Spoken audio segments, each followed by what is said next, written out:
నాస్తి శక్తి పితుర్వాక్యం సమతిక్రమితుం మమ ప్రసాదయే త్వాం శిరస గంతుమిచ్చామ్యహం వనం. అమ్మ, రాజాజ్ఞ తిరస్కరించరానిది. తండ్రి మాట శిరోధార్యం. తండ్రి అంటే అమ్మ ఈ కన్నులకు కనపడేటటువంటి దైవం. ఈ శరీరం నా తండ్రి ఇస్తే వచ్చింది. ఆయన ఇచ్చిన శరీరంతో ఆయనని అసత్యమునందు నిలబెట్టడమా? ఆయనకి కీర్తి తెస్తే నాకు చాలు. అమ్మ, నువ్వు ఆ మాట అనకూడదు, నేను వినకూడదు, నాన్నగారి మాట పాటిస్తాను. అమ్మ, మన వంశంలో సగరులు తండ్రి మాట విని అశ్వం కోసం వెళ్ళి బూడిద కుప్పలయ్యాడు. పరశురాముడు తండ్రి మాట విని తల్లి రేణుకని చంపేశాడు. నాయన లక్ష్మణ, అమ్మ బాధపడేటట్టు నువ్వు ఉద్రేకపడకూడదు. అమ్మ లేనిపోని ఉద్వేగాన్ని పొందుతోంది. ధర్మోహి పరమో లోకే ధర్మే సత్యం ప్రతిష్ఠితం ధర్మ సంస్కృతమే తచ్చ పితుర్వచనముత్తమం. పితుర్వచనాన్ని పాటించడం కన్నా ధర్మం కొడుక్కి లోకంలో ఇంకోటి లేదు లేదు లేదు. కాబట్టి లక్ష్మణ, నా తండ్రి దశరథ మహారాజు గారు ఏం చెప్పాడో అది నేను చేస్తాను. అయినా నేను ఒక మాట అడుగుతాను, నువ్వు ఒకటి బాగా ఆలోచించు. అమ్మ కైకని తిట్టకండి, నాన్నగారు దశరథుణ్ణి తిట్టకండి అమ్మ. ఎందుకో తెలుసా? అమ్మ కైకం ఎటువంటిదో నాకు తెలుసు. అమ్మ ఎప్పుడైనా నా పట్ల ఇంకోలా మాట్లాడిందా? ఎంత ప్రేమగా చూసింది, ఎంత లాలించింది, నన్ను ఎంత నీతో సమానంగా చూసింది. అటువంటి అమ్మ నిన్న రాత్రి 2 వరాలు అడిగింది. నన్ను అడవికి వెళ్ళమందంటే పిలిచి యవరాజ్య పట్టాభిషేకం చేస్తానన్న తండ్రి, నన్ను చూడకుండా ఉండలేని తండ్రి, నేను వెళ్ళిపోతానని రాత్రల్లా ఏడ్చి ఏడ్చి మూర్ఛపోయిన తండ్రి, యవ్వరాజ్య పట్టాభిషేకం చెయ్యలేక నన్ను అరణ్యవాసానికి పంపిస్తున్నాడంటే, కైకమ్మలో ఇంత మార్పు వచ్చిందంటే, అమ్మా అది దశరథుడు కాదమ్మా, కైకమ్మ కాదు, దైవం. దైవం ఒకటి ఉందమ్మా, అది ఏమనుకుంటుందో అది నెరవేరుతుంది. మనం అనుకున్నవన్నీ నెరవేరిపోతే దైవం అన్నది ఎక్కడుందమ్మా? పురుష ప్రయత్నమే నెగ్గుతుంది. అసంకల్పితమే వేహాయదకస్మాత్ ప్రవర్తతే నివర్త్యారంభమారబ్ధం నమ దైవస్య కర్మతత్ అనుదైవస్య కర్మతత్. అమ్మా, లోకంలో మనం అనుకున్నది జరగలేదు అంటే ఈశ్వరుడు అనుకున్నది జరుగుతోందని గుర్తు. ఈశ్వరుడు అనుకున్నది జరగకుండా మనం అనుకున్నది జరగాలంటే ఈశ్వరుణ్ణి నిగ్రహించడానికి నీ కంటికి ఈశ్వరుడు కనపడడుగా. కాబట్టి ఈశ్వరుడు అనుకున్నది అనుకున్నట్టు జరగడం తప్ప ఇంకోలా ఉండదు. కాబట్టి ఈశ్వర శాసనాన్ని అనువర్తించి ధర్మాన్ని నిలబెట్టుకోవాలి. కాబట్టి అమ్మా, నువ్వు ఆ మాట అనకూడదు, నేను వినకూడదు, నేను వెళ్ళిపోతానమ్మా అన్నాడు. అంటే ఆవిడంది, నాయన ఒక్కనాడు దశరథుడు అంతఃపురానికి రాడు, ఇప్పటికే నన్ను సవతులు చులకనగా చూస్తారు, లేక లేక పుట్టిన కొడుకువి, నువ్వు కూడా అడవికి వెళ్ళిపోయిన తర్వాత నేను ఎవరి కోసం ఇక్కడ బ్రతకాలి, నేను కూడా నీతో అరణ్యానికి వచ్చేస్తాను, నన్ను తీసుకెళ్ళిపోమంది. రాముడు అన్నాడు, భక్తుక్కిల పరిత్యాగో నృశంస కేవలం స్త్రియా స భవత్యాన కర్తవ్యో మనసాపి విగర్హిత. అమ్మ, భర్త బ్రతికుండగా భర్తని విడిచిపెట్టి వెడతానని ఏ స్త్రీ తన నోటి వెంట అనకూడదు. యావజ్జీవతి కాకుత్స పితానే జగతీపతి శుశ్రూషా క్రియతాం తావత్ సహి ధర్మ సనాతన. అమ్మ, ధర్మం ఏమిటో తెలుసా? తండ్రి గారు బ్రతికున్నంత కాలం ఆయన మాట వినడం, ఆయన్ని సేవించడం నాకు ధర్మం. భర్త బ్రతికున్నంత కాలం ఆయన్ని సేవించడం, ఆయన మాట వినడం నీకు ధర్మం. వ్రతోపవాస నిరత యానారీ పరమోత్తమ భర్తారం నానువత్తేన సాతు పాప గతిర్భవేత్. ఎన్ని వ్రతాలు చేసినా, ఎన్ని ఉపవాసాలు చేసినా, ఎన్ని పూజలు చేసినా భర్త చెప్పిన మాట వినకుండా భర్తని ధిక్కరించి భర్తని విడిచిపెట్టి బతుకుతానన్న కాంతకి ఏ పుణ్యము దక్కదు. భర్త శుశ్రూషయానారి లభతే స్వర్గముత్తమం అపియాన్ నిర్నమస్కార నివృత్త దేవపూజనాత్. ఆమె నమస్కరించకపోయినా, దేవపూజ చెయ్యకపోయినా భర్తని అనుగమించిన స్త్రీ ఎవరుంటుందో ఆమె అన్ని పూజలు చేసినట్టే. శుశ్రూషామేవ కుర్వీత భక్తు ప్రియహితేరత ఏష ధర్మ పురా దృష్టో లోకే వేదే శ్రుత స్మృత. శృతి వేదం చెప్పినా, స్మృతి చెప్పినా, లోకం చెప్పినా, ఋషులు చెప్పినా ఇదే ధర్మం. తండ్రి మాట కొడుకు వినాలి, భర్త మాట భార్య వినాలి. నువ్వు ఆయన మాట వినక, నేను ఆయన మాట వినక మనమే తిరగబడిపోతే, నేను నాన్నగారిని నిగ్రహించి నువ్వు ఆయన్ని వదిలిపెట్టేసి ఆయన మనకిస్తానన్నంత కాలం తండ్రి, నీ కోరికలు తీర్చినంత కాలం భర్త. ఒక్క మాట ఆయన ధర్మానికి కట్టుబడి వరమిస్తే, ఆయన్ని ధర్మంలో నిలబెట్టడానికి కష్టపడడానికి కొడుక్క నేను సిద్ధపడక, భర్తని అర్థం చేసుకుని నిలబడి ఆయన్ని సేద తీర్చడానికి నువ్వు సిద్ధపడకపోతే ఇంకెందుకమ్మా ఆయన భర్తృత్వం, పితృత్వం. మనం అది అర్థం చేసుకున్న నాడు నేను కొడుకు, నువ్వు భార్య. అమ్మ, నువ్వు ఆ మాట అనకూడదు, నేను వినకూడదు. లక్ష్మణ, నీకు నేను ఇదే చెప్తున్నాను, ఇది నా నిశ్చయం. నేను తండ్రి మాట పాటించడం తప్ప నాకేది అక్కర్లేదు. నాకు పుత్ర ధర్మం కావాలి. కొడుకు తన మాట నిలబెట్టాడని నా తండ్రి సంతోషిస్తే నాకది యావత్ రాజ్యం కన్నా దేనికన్నా గొప్పది. నా తండ్రి సంతోషించనినాడు. నేను ఎన్ని పొందినా నేను ఏడుస్తూ పొందుతాను. నాకు అక్కర్లేదు ఆ రాజ్యం. నాకు తండ్రి మాటే కావాలి, నాకు పుత్ర ధర్మమే కావాలి. ఇది రాముడంటే. రాముడంటే ధర్మం.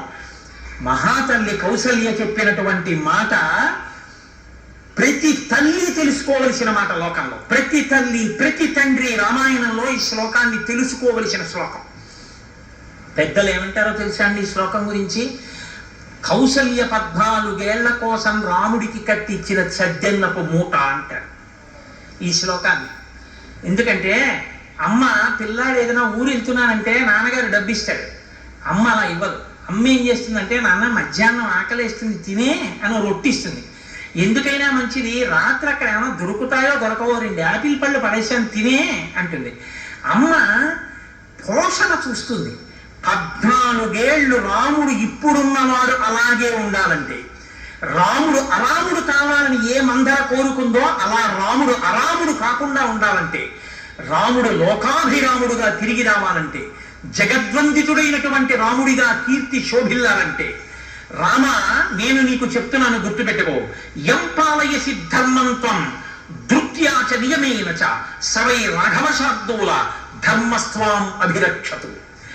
ఏ ధర్మాన్ని రామా నువ్వు ఇప్పుడు పట్టుకున్నావో, ఏ ధర్మాన్ని నమ్మావో, ఏ ధర్మం కన్నా లోపల కోరుకున్న భోగాలు కూడా గొప్పవి కావని ధర్మాన్ని నువ్వు అనుష్ఠిస్తున్నావో, ఆ ధర్మాన్ని అలాగే పట్టుకునుండు రామ.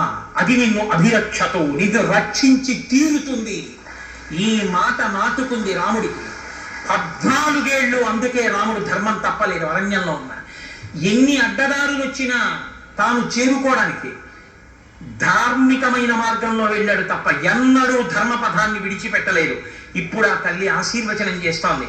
నాయనా, నీకు విశ్వామిత్ర మహర్షి ఇచ్చినటువంటి అస్త్రాలు, నువ్వు అరణ్య మార్గంలో వెళ్తున్నప్పుడు నమస్కారం చేసేటటువంటి దేవాలయాల్లో ఉన్న దేవతలు, మహర్షులు, సమిధలు, దర్భలు, పవిత్రములు, అగ్నివేదికలు, దేవాలయాలు, చిత్ర విచిత్రములైన పూజాస్థలాలు, పర్వతములు, వృక్షములు, మొక్కలు, మడుగులు, పక్షులు, సర్పములు, సింహములు, సాధ్యులు, విశ్వేదేవతలు, మరుత్తులు, ధాత, విధాత, పూషుడు, భగుడు, అర్యముడు, ఇంద్రాని సమస్త దేవతలు, అన్ని ఋతువులు, స్కందశ్చ భగవాన్ దేవ సోమశ్చ బృహస్పతి సప్తర్షయో నారదశ్చతే త్వాం రక్షతు సర్వతః నక్షత్రాణి చ సర్వాణి గ్రహశ్చ సహదేవత అహోరాత్రే తథా సంధ్యే పాంతు త్వాం పరమాశ్రితం.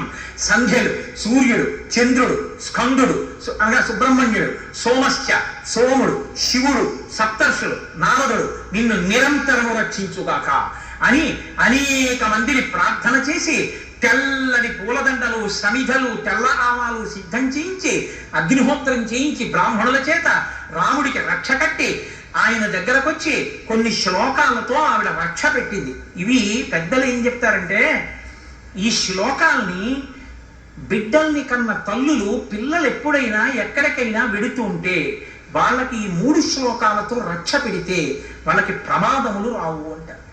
పిల్లలు వృద్ధిలోకి రావాల్సి వచ్చినా, అంటే రావాలని మనం నిజంగా కోరుకున్న వాళ్ళం అయితే, తల్లి అలా కోరుకోకపోవడం ఏంటి? తల్లి కోరుకు తీరుతుంది.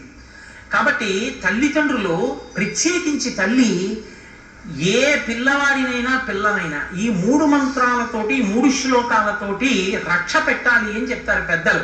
శ్రీరామాయణంలో వాల్మీకి మహర్షి జాతికి ఇచ్చిన కానుకల్లో ఈ 3 శ్లోకాలు ఒకటి. యన్మంగళం సహస్రాక్షే సర్వదేవ నమస్కృతే వృత్రరాశే సమభవత్తత్తే భవతు మంగళం.